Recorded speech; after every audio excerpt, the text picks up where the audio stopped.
दोस्तों, क्या निफ्टी में हमें फिर से 23,100 तक करेक्शन देखने को मिल सकता है? आज के वीडियो में हम एलियट वेव थ्योरी और प्राइस एक्शन की मदद से इसी सवाल का जवाब समझेंगे। अगर हम डेली चार्ट देखें तो अभी प्राइस एक करेक्टिव फेज में मूव करता हुआ दिखाई दे रहा है। अब एलियट वेव पैटर्न के अनुसार प्राइस ने 26,300 से 21,750 तक वेव ए पूरा किया, जिसमें लगभग 130 दिन लगे। इसके बाद 21,750 से 26,300 तक वेव बी बना, जिसमें लगभग 255 दिन लगे। फिर प्राइस ने नया लो बनाकर 22,170 तक गिरावट दिखाई, जिसे हमने वेव सी के रूप में मार्क किया है।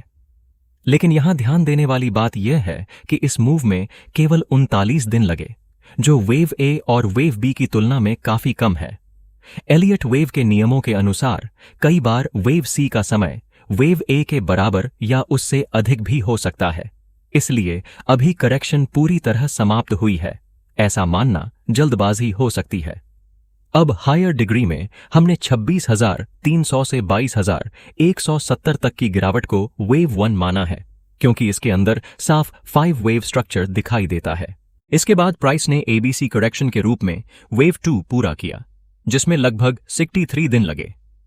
इस वेव 2 के अंदर वेव सी फेलियर, जिसे ट्रंकेटेड पैटर्न भी कहा जाता है, साथ ही यहां एक ट्रायंगल फॉर्मेशन भी बनता दिखाई दे रहा है, जो अक्सर बड़े ट्रेंड के अंत में बनता है। अब वर्तमान में प्राइस वेव 3 के अंदर मूव करता हुआ दिखाई दे रहा है।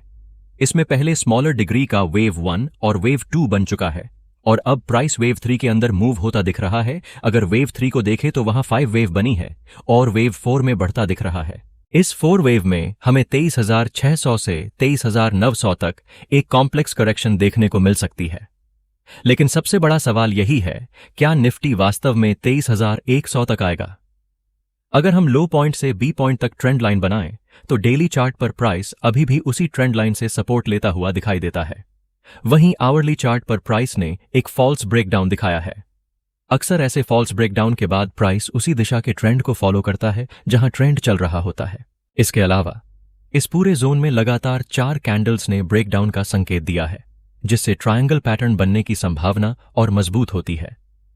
अगर आने वाले दिनों में यह ट्रेंड लाइन साफ तौर पर टूटती है तो यह पैटर्न कंफर्म हो सकता है, और उसके बाद 23,600 से 23,100 तक की गिरावट की संभावना बढ़ सकती है। ध्यान रखें, यह केवल टेक्निकल एनालिसिस और एलियट वेव थ्योरी पर आधारित एक संभावित सिनेरियो है। मार्केट में रिस्क हमेशा रहता है, इसलिए किसी भी ट्रेड से पहले अपनी खुद की रिसर्च और रिस्क मैनेजमेंट जरूर करें। अगर आपको यह एनालिसिस पसंद आया हो तो वीडियो को लाइक करें, चैनल को सब्सक्राइब करें और ऐसे ही रोजाना निफ्टी और स्टॉक मार्केट के एनालिसिस के लिए हमारे साथ जुड़े रहें।